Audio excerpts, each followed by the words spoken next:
नमस्कार दोस्तों, बहुत बहुत स्वागत है आपका मेरे चैनल पर। आशा करती हूँ आप सभी बहुत अच्छे होंगे।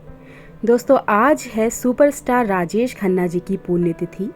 आज से ठीक 12 साल पहले 18 जुलाई 2012 को उनका निधन हो गया था और पूरी फिल्म इंडस्ट्री, पूरा हिंदुस्तान शोक में डूब गया था।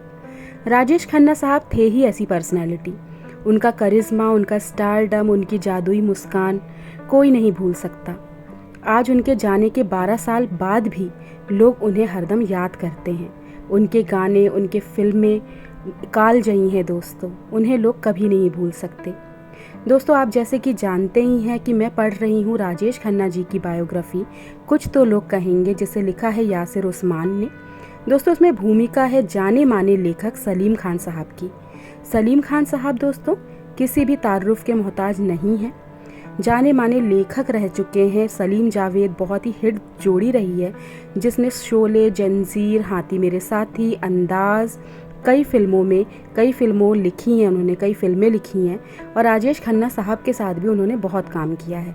तो आज हम जानेंगे कि राजेश खन्ना के लिए सलीम खान साहब की क्या राय थी, वो उन्हें कितना जानते थे और उनके थ्रू हमें क्या पता चलता है। तो चलिए स्टार्ट करते हैं। राजेश खन्ना और मेरे करियर ने 1970 की शुरुआत में तकरीबन एक साथ उड़ान भरी थी। राजेश खन्ना से जब मेरी और जावेद अख्तर की मुलाकात हुई थी, तब तक उनकी फिल्में आराधना और दो रास्ते रिलीज़ हो चुकी थी और उन्हें सुपरस्टार का खिताब मिल चुका था। फिर हमने जीपी शिप्पी की फिल्म अंदाज में पहली बार साथ काम किया। इस फिल्म के निर्माण के दौरान ही हमारी जान पहचान बढ़ी। उनके साथ नई स्टोरी आइडियाज़ पर बहुत चर्चा होती थी। हम अच्छे दोस्त बन गए थे। बांद्रा में भी हम लोग पड़ोसी हुआ करते थे और तकरीबन रोज़ ही मिला करते थे। जिन दिनों उनका सितारा बुलंदी पर था, मैं भी अक्सर उनके बंगले आशीर्वाद की बैठकों में शामिल हुआ करता था। मुझे उन्हें करीब से जानने का वक्त मिला। कई साल तक उन्हें जानने समझने के बाद मैं उनके बारे में ये तो नहीं समझ पाया कि वो अच्छे हैं या बुरे, बस इतना समझा कि वो अजीब थे, सबसे अलग थे।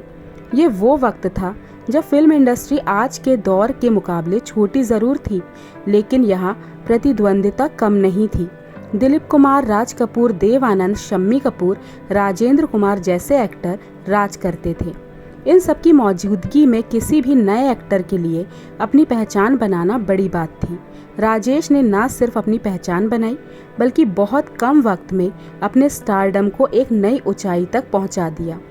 1969 से 75 तक मैंने उनके सुपर स्टारडम को बेहद करीब से देखा, लेकिन मुझे ये कहने में कोई झिझक नहीं है कि जिस ऊंचाई को उन्होंने छुआ, वहाँ उनके बाद आज तक हिंदी सिनेमा का कोई स्टार नहीं पहुँचा। उनकी कामयाबी एक मिसाल है। आज मेरा बेटा सलमान बड़ा स्टार है। हमारे घर के बाहर उसे देखने के लिए हर रोज़ भीड़ लगती है। लोग मुझसे कहते हैं कि किसी स्टार के लिए ऐसा क्रेज़ पहले नहीं देखा।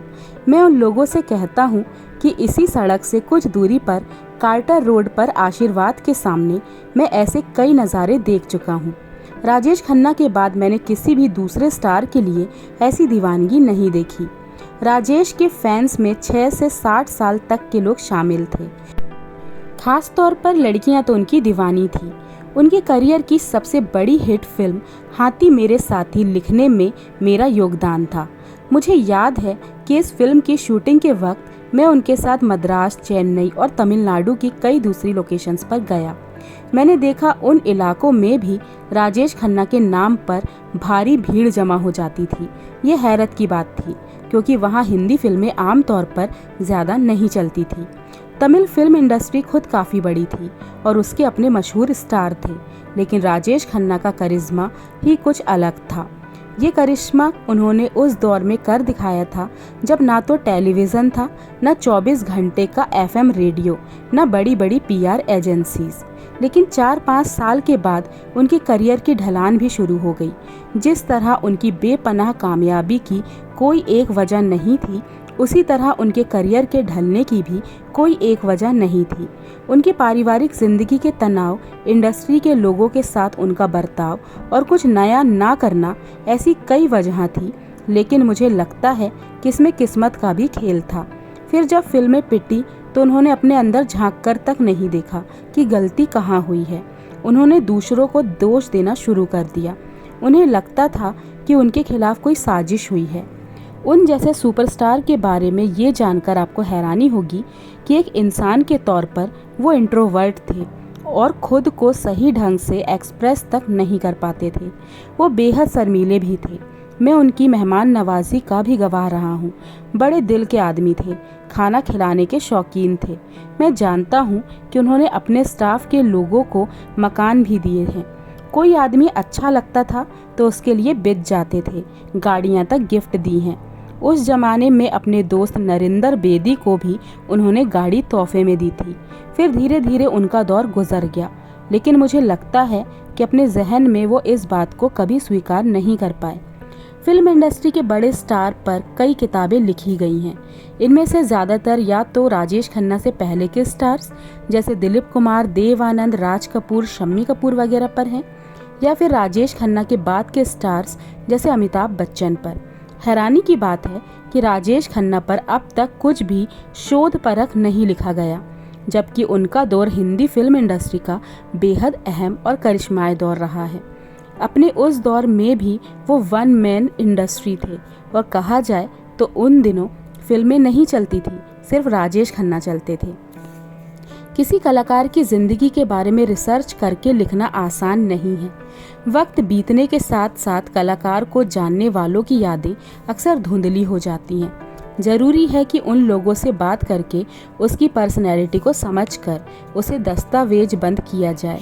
कोई भी शख्स ऐसा क्यों था, उसकी एक्टिंग, फिल्में और ज़िंदगी सिनेमा के इतिहास का हिस्सा हैं जिनके बारे में लिखा जाना चाहिए। इस किताब के शोध के लिए लेखक यासिर उस्मान ने ऐसे कई लोगों से बात की है जो राजेश खन्ना को करीब से जानते थे या फिर उनके साथ काम कर चुके थे।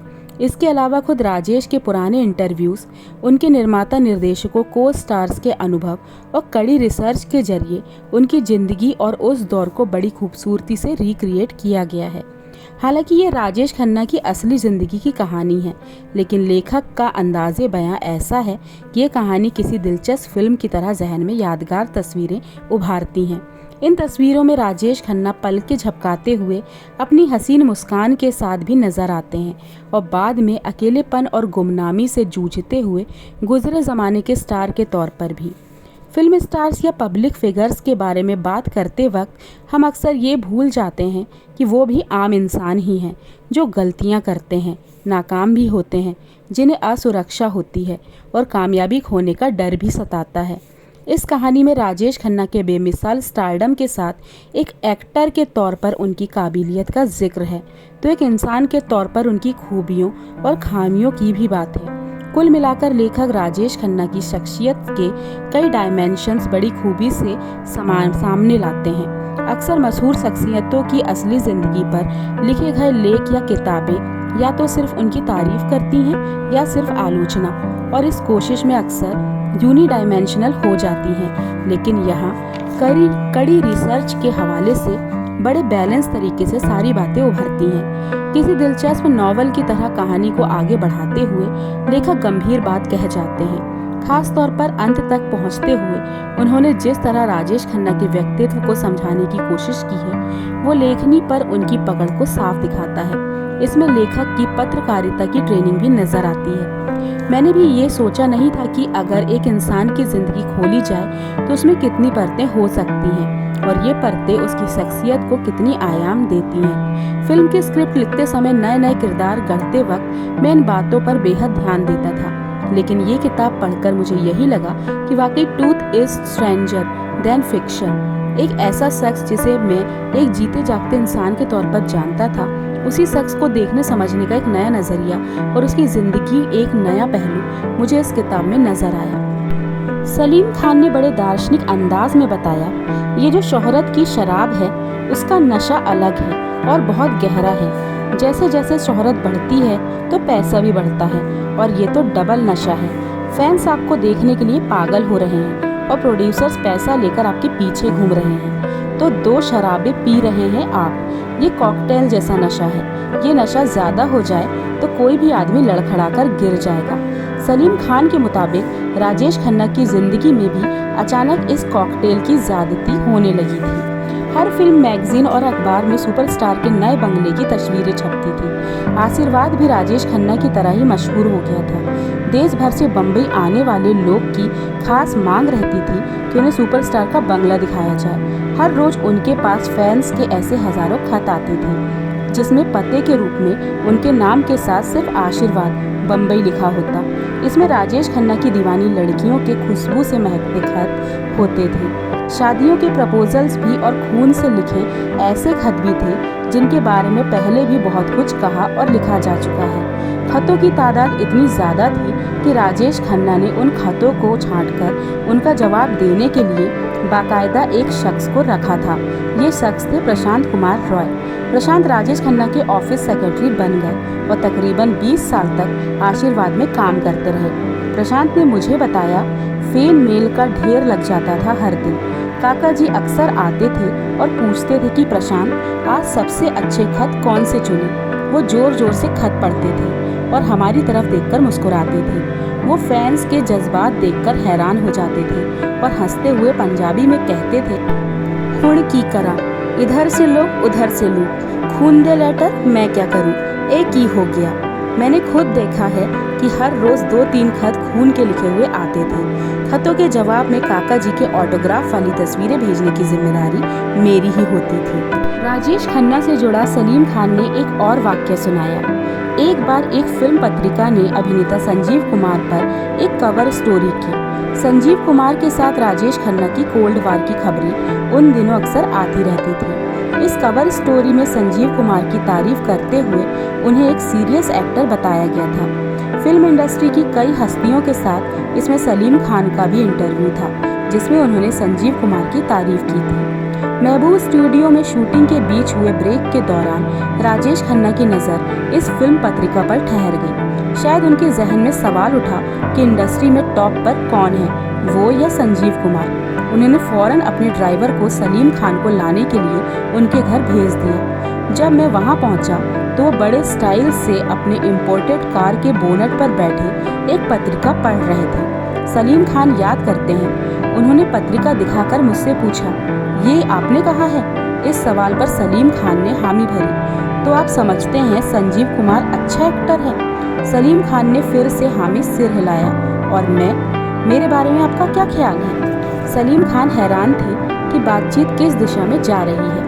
पत्रिका की कवर स्टोरी संजीव कुमार के बारे में थी। उसमें राजेश खन्ना का जिक्र तक नहीं हुआ। फिर उनके साथ ये पूछताछ क्यों हो रही है? जवाब के इंतजार में राजेश खन्ना की नजरें अब भी सलीम खान पर टिकी थी। उन्होंने फिर पूछा, तो क्या ख्याल है आपका, मैं अच्छा एक्टर हूँ या नहीं? आप भी अच्छे एक्टर हैं। अगर वो मुझसे आपके बारे में पूछेंगे तो मैं आपकी भी तारीफ करूँगा, सलीम खान बोले। राजेश खन्ना ने सलीम खान की तरफ देखा, फिर पत्रिका की तरफ और फिर वापस सलीम की तरफ, जैसे कुछ तौल रहे हों। फिर अचानक वो वहाँ से उठे और बिना कुछ कहे वहाँ से चले गए। सलीम खान कुछ देर तक इस पूरी बातचीत के बारे में सोचते रहे और फिर वो भी वहाँ से वापस चले गए। मैं उनके घर के पास ही रहता था और हम लोग लगभग रोज ही मिलते थे, लेकिन इस वाक्य के बाद करीब 6 महीने तक उन्होंने मुझसे कोई बात नहीं की। तो दोस्तों, यही थे सलीम खान साहब के किस्से जो उन्होंने राजेश खन्ना साहब के बारे में बताए, जो कि खट्टे मीठे थे, अच्छे बुरे दोनों थे। क्योंकि दोस्तों, अगर हम सिर्फ तारीफ करें तो ये तो अच्छा नहीं होता है ना। कोई भी इंसान किसी के बारे में अच्छी बुरी दोनों ही बातें बता सकता है। उनके जो अनुभव थे उन्होंने खुलकर बताए। आशा करती हूँ ये वीडियो आपको पसंद आया होगा। फिर मिलूंगी आपसे अपने अगली वीडियो में।